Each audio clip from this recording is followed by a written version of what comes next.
Hey guys, welcome back to another video. Today I wanted to do another altered composition book. I have done this in the past. I didn't have everything that I wanted last time I did it, so it didn't quite come out the way I wanted it to. This time I've got this modeling paste that I got at Tuesday mornings, and I also have these paint samples that I got at Lowe's this past weekend. I've got that composition book, and I've got some of my favorite colors of paint, and I also have those ink stamp, what are they called? Stamp inks. What are they called? Hello. Ink pads. That's what they're called. Jeez. So I got some of those from Tuesday mornings when I was there, and so I wanted to kind of do like a pinkish yellow, just a real feminine flowery composition book. So let me get to it here. I'm going to finish showing you all the things that I've got for it, and then I shall begin. So just a little tip here. This is this stencils that I'm going to use. And before I went to Tuesday mornings, I actually picked up some spackle from the Dollar Tree. So I think I'm going to try that on my next composition book. So this time I used that modeling paste that I did get from Tuesday mornings. But I think next time I'm going to try the spackle. And I've heard, I haven't even seen that it works, but I have heard other crafters say that you could use the spackle from the Dollar Tree as like a texture paste.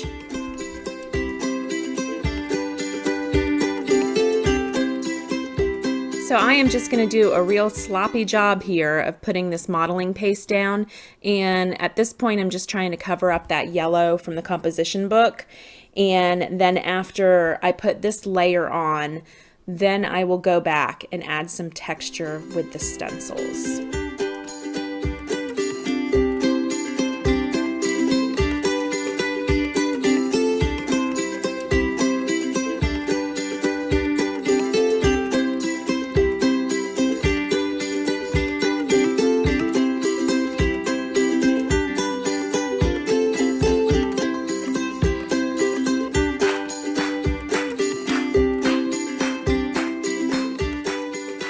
So you can either let it dry by itself, or you could be impatient like me and go off camera and use the hairdryer, because that's how I roll.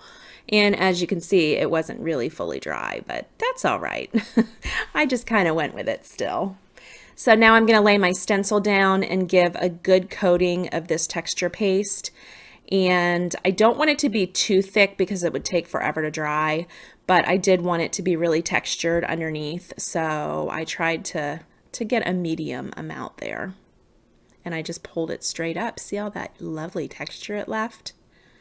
So I'm going to do it like one more time, and then again I'm going to go over to the hairdryer and help it dry quicker.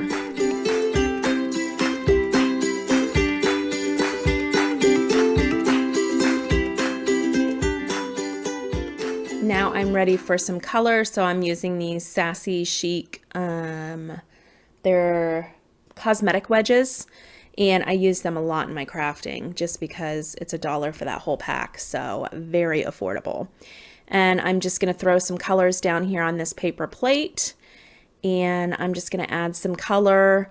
I really didn't even like have a plan for this. I just started mixing it up and going for it. So use whatever colors you think are going to look well together. You of course want to remember your color wheel. That's the big thing with using any kind of colors, that you have to remember your color wheel, because if you're going to use, like, say red and blue, you're going to get a purple. If you're going to use a green and a blue, well, guess what you're going to get? You're going to get like a poopy brown. So please, you have to remember your color wheel and use complementary colors, because you want everything to blend nicely. You don't want to end up with a poopy color.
instead of just using pink or just using red or just using yellow, I like to use different shades of all of those colors. So on that top corner right there that you see me using, I'm using a deep pink with a red. And then the next corner, I'm actually using a light pink with the red. So it's giving it like a different shade. But it's still all in the same color family. And then I did the same thing with the yellow. I went ahead and took some red and added it to the yellow to give it kind of an orangey or peachy feel. And then I used some straight yellow and some straight white. So you see what I'm saying? You want to stay in like the same color family and just use different shades of those colors. And of course, blending it. If you think about like doing your makeup, you don't want like harsh lines, and the same thing goes with art.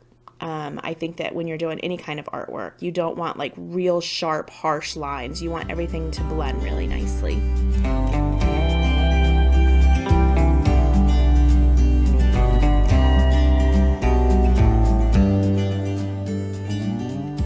And another tip that one of my lovely viewers gave me was to use these chopping mats from the Dollar Tree. You can barely even see them, but they're under there, underneath my work, so I protect this self-healing mat that I just got. So that's what I've got under there is the 2-pack of chopping mats from the Dollar Tree. I've got one in between the cover and the pages of the composition book, and then I have one underneath it. So all of that paint that you see is actually on the chopping mat and not my beautiful self-healing mat.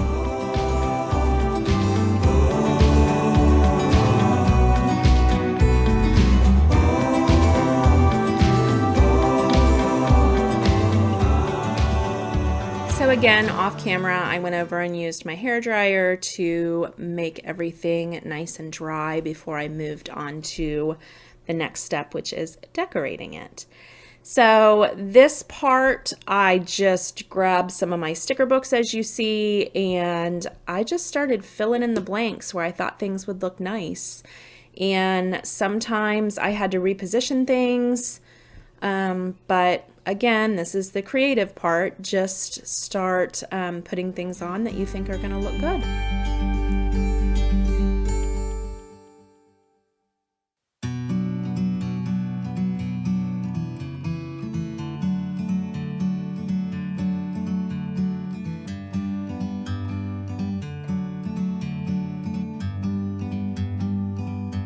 Like a bird on a tree, I'm just sitting here. I got time, it's clear to see. From up here, the world seems small. We can sit together. It's so beautiful, you and me. We meant to be in the great outdoors, forever free.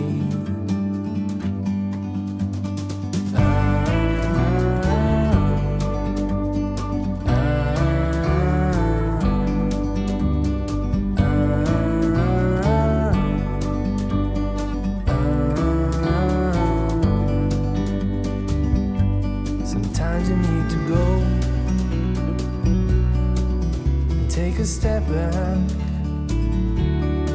to see the truth around you. From a distance you can tell.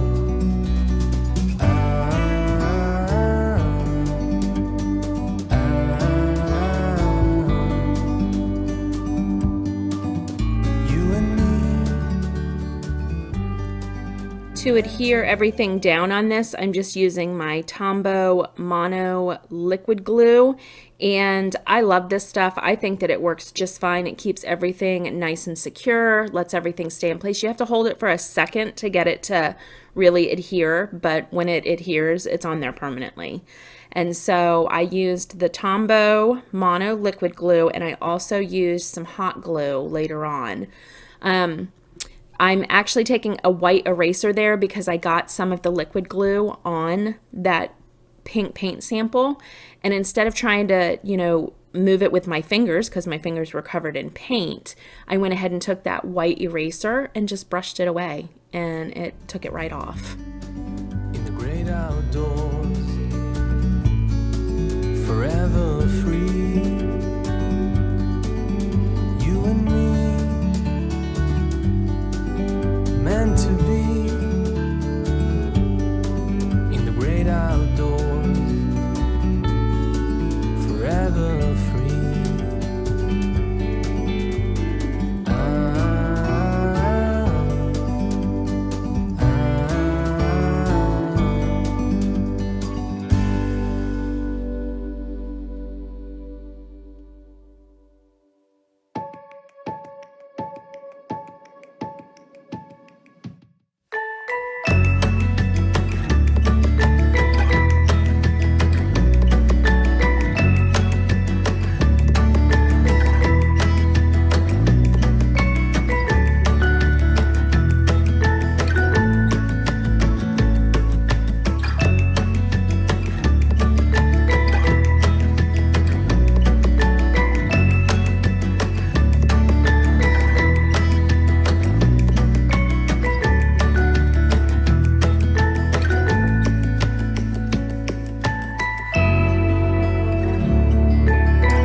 So I again let everything dry, and then I just flipped it over here so I could cut off all the overhangs of those paint samples to give it a nice clean edge.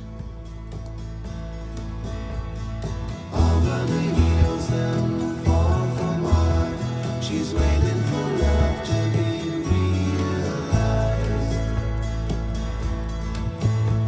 I'll send her my heart covered as a gift and hope that you'll take. Now I'm going to do the same process with this modeling paste as I did on the front, except I'm not going to go all out and do texture and things like that. I mean, you do still get plenty of texture by just using this foam applicator. So it really still is textured. I'm just not going to go in with stencils or anything because this is the back of the book. Nobody's going to be looking at the back of the book. But I want to give it a cohesive look, so I'm going to go in and add the same colors as I used on the front. I just kept my paint palette on that little paper plate. I went ahead and kept it to the side. That way I don't have to mix the colors again.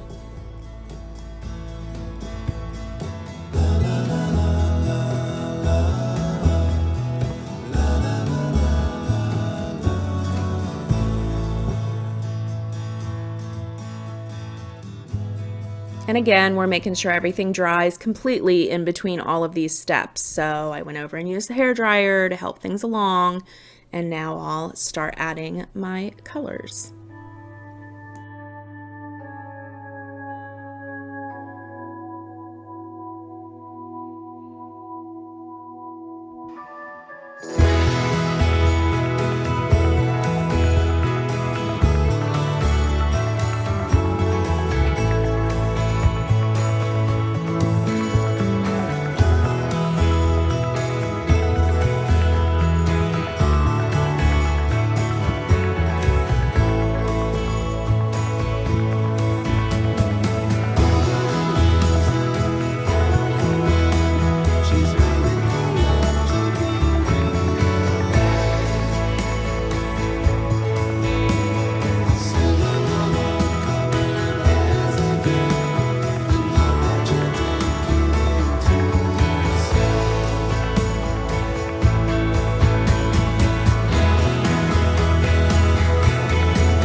So I had actually taken off the large flower before I did the back just because I realized I can't flip the whole thing over with that big flower on it. So I took it off, and now that I'm completely done with my decorating, then I'm going to put the large flower back on. But before I do that, these are the ink pads that I got from the Tuesday mornings. They're by Hampton Art. And I'm just going to go in and give this a little shading on the side, on the edges, just to make sure that everything blends really nice. I like this look, and it can look messy, but it's almost like it's supposed to be messy. You know what I mean? So that's why I really like this look, because you can see I'm just taking my finger and kind of smudging it. And I really like the way that it looks. It looks really soft, instead of, again, having like a harsh line. It just makes it look really soft. So that's what I'm doing here with the ink, and I'm going to do the back too, just to make sure that everything blends real nice. And then I will finish up by hot gluing anything down on the front that I feel is not secure enough, and hot glue that big flower back on.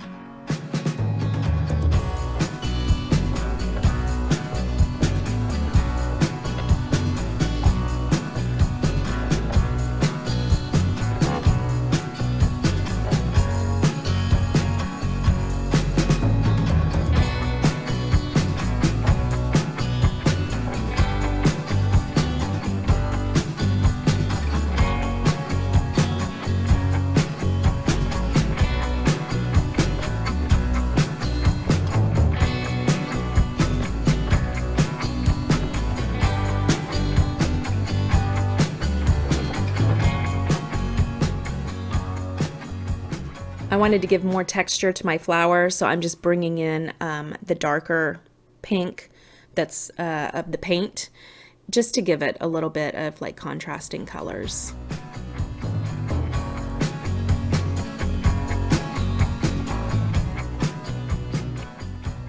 I also decided to use some of these glass beads. These are all from the Dollar Tree, and I'm just putting like dollops of hot glue, and then you'll see me like just run a line of hot glue, and I'm literally just pushing all these different shades of pink glass beads into the hot glue.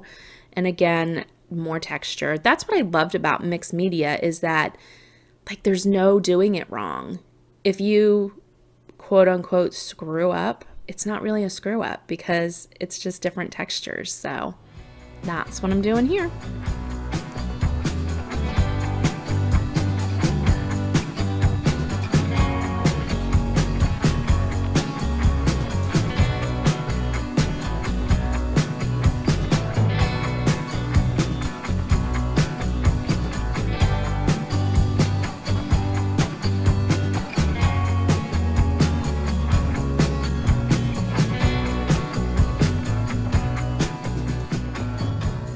This is just some of the iridescent stickles. I am running super low on it. You can see me shaking it like crazy, trying to get my last bit out. I'm gonna have to run up the road and get some more of that.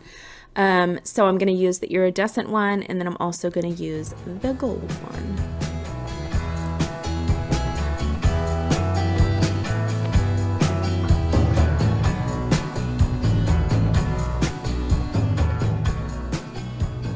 All right, I'm just going to finish putting the final touches on this book, and we are done.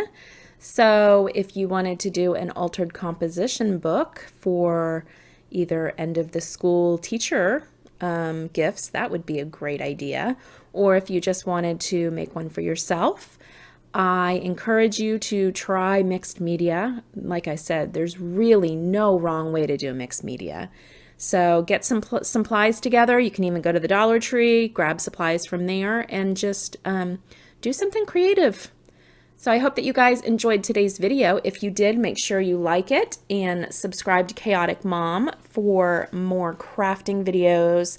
I've got some plan with me videos. I've got some cleaning videos, a little bit of everything here on Chaotic Mom, because I'm chaotic and I never know what I'm doing next. So again, I hope you guys enjoyed the video, and I will see you in my next video. Bye.